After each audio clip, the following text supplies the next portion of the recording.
Dzień dobry, witam, cześć, siemano, z tej strony Mateo. W tym filmie opiszę słuchawki Panasonica RZ-B110W po pół roku użytkowania według planu. Postaram się omówić krok po kroku, nie omijając ani zalet, ani wad, co sądzę o tych słuchawkach i na koniec wskazać, dla kogo one są. Także zapraszam do oglądania tego materiału.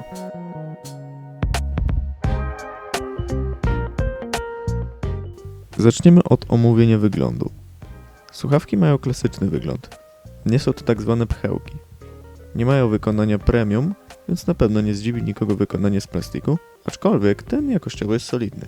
Etui, które według producenta pozwala na przedłużenie czasu słuchania muzyki maksymalnie o dodatkowe 20 godzin, jest już wykonane w mojej opinii trochę gorzej. Racja, mamy magnetyczne zamykanie, jak i mocowanie słuchawek w ich konkretnym miejscu w etui, ale luz na zawiasie średnio mi się podoba.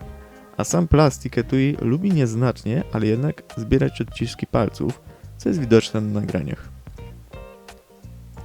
Dodałbym, że mimo niedużej ceny producent mógł dołożyć jakąś ześlepkę na port ładowania słuchawek, no ale niestety tak nie ma. Za to na sam czas pracy na baterii narzekać nie możemy.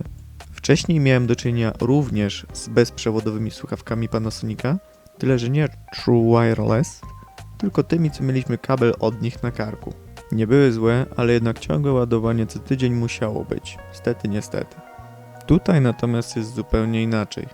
Nawet nie wiecie, w jakim szoku byłem, gdy po 6 godzinach słuchania muzyki non-stop poziom baterii na słuchawkach spadł zaledwie ze 100 do 90%. Szok. Co prawda nie słuchałem jakoś głośno, myślę, że tak około 3-5 poziomu głośności. Mimo wszystko producent mówi, że maks 6 godzin, więc chyba zależy od poziomu głośności, na jakim słuchamy.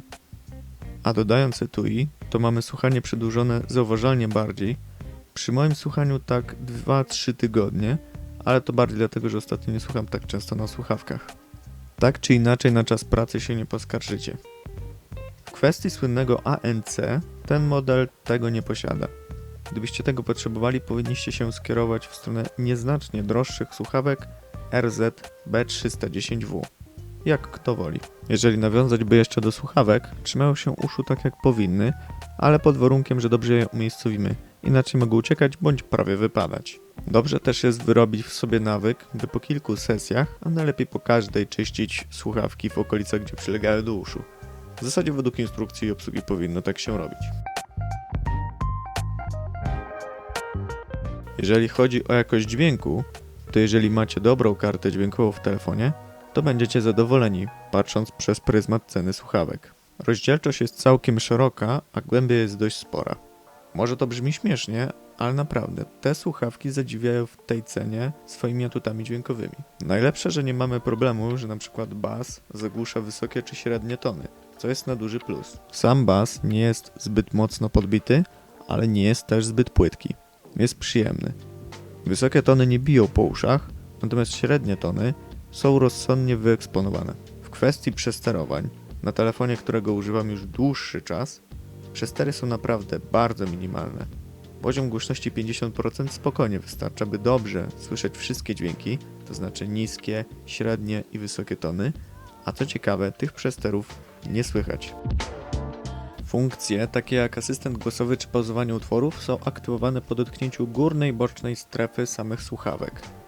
Jak wspomniałem, mamy funkcje takie jak asystent głosowy, klika się kilka razy w którąkolwiek słuchawkę, przewijanie muzyki, zarówno wstecz, lewa słuchawka, jak i w przód, prawa słuchawka. Przewija się przytrzymując strefę aktywacji funkcji na danej słuchawce przez około 2-3 sekundy. Natomiast pauzowanie czy wznawianie muzyki to po prostu kliknięcie pola aktywacji na którejkolwiek słuchawce 2 razy. Praktycznie zdarzało mi się uruchamiać funkcje, takie jak przewijanie muzyki czy asystent głosowy podczas poprawiania słuchawki.